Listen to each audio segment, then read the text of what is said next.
एक दिन ब्रह्मचारी माधव किसी जंगल से गुजर रहे थे। तभी अचानक उनकी नजर एक शेर पर पड़ी जो मोटी रस्सियों से बंधा हुआ था। शेर की आंखों में बेबसी थी। जैसे ही माधव पास पहुंचे, शेर धीमे स्वर में बोला, हे ब्रह्मचारी, कृपया मुझे आजाद कर दो। मैंने कई दिनों से कुछ खाया नहीं है।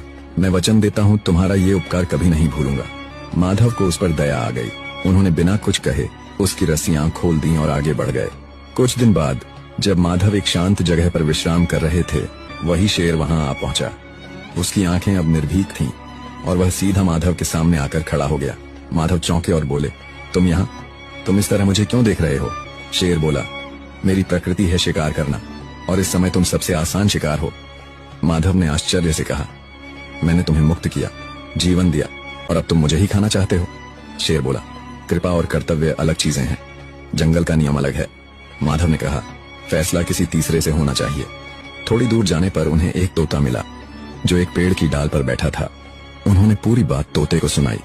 तोता बोला, मनुष्य पूरी उम्र हमें पिंजरे में बंद रखता है, दाने पानी के नाम पर हमारी आजादी छीन लेता है। जब मन भर जाता है तो पिंजरा किसी और को दे देता है। मैं शेर का पक्ष लूंगा। माधव चुपचाप आगे बढ़े। कुछ दूरी पर उन्हें नारद मुनि मिल गए। उन्होंने पूरे घटनाक्रम को विस्तार से सुनाया। नारद मुनि शांत भाव से बोले, मैं तब फैसला करूंगा जब तुम पूरी घटना को दोबारा वैसा ही करके दिखाओ जैसे हुई थी। माधव ने बिना कुछ कहे शेर को दोबारा उसी तरह रस्सियों से बांध दिया जैसे वह पहले बंधा था।